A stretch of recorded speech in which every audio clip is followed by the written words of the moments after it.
તો હું ને મારા પપ્પા બે પાલીતાણાથી આવી ગયા હતા અમદાવાદ અધિવેશન કોઈંગમાં. તો ત્યાં જોઈ તો બહુ મોટી લાઈન હતી. તો હું ને મારા પપ્પા બે તે લાઈનમાં ઊભા રહી ગયા. શું કરું, આટલી મોટી લાઈન હોય.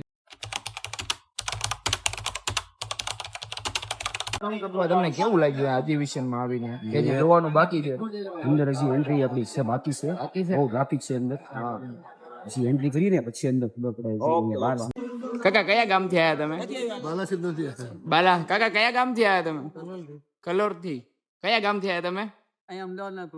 તો ફાઇનલી બધાને પૂછીને આપણો વારો આવી ગયો ને અંદર એન્ટર કરી ગયા આપણે. આ તો એન્ટર કરતા હતા, ભાઈને જોઈ લીધા. આ બહુ મોટા વિડીયો બનાવે છે આ ભાઈ જે ઊભા છે ને એ. પછી તો ભાઈ બહુ બધું પબ્લિક, આ હા હા. અને આ સરદાર બધી નોટું જોવે તો મોટી મોટી નોટું, ને પબ્લિક જોવો તો જો કેટલું મોટું આ અધિવેશન છે એની વાત પૂછોમાં. હું પહેલી વાર અહીંયા આવી ગયો અને મને એમ થયું કે ઓહો, આ જૂની નોટોના સિક્કાના કેટલા ભાવ છે. આપણી પાસે હાથમાં આવે તો આપણને ખબર ન હોય કે આ નોટનો કેટલો ભાવ છે, પણ એકવાર અધિવેશનમાં આવવું જોઈએ તમારે, અને તમને ખબર પડે કે તમારી નોટું સિક્કાનો ભાવ શું છે. જે આ બધું સોશિયલ સાઈડમાં જેટલું બતાવે છે ને, લાખ રૂપિયા 10 લાખ રૂપિયા, એ બધું ખોટું છે. પણ અહીંયા તમારે એકવાર આવવું જોઈએ.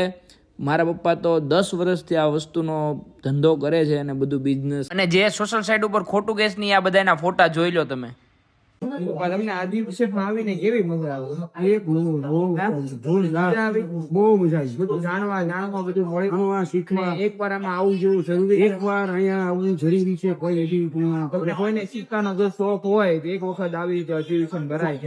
એકવાર આવવું જોઈએ, એકવાર આવવું જ જોઈએ. હા, તમને ખબર પડે કે તમારા સિક્કાનો અને નોટોનો કેટલો ભાવ છે. જ્યાં સોશિયલ સાઈડમાં જેટલું બતાવે છે ને એ બધું ખોટું છે.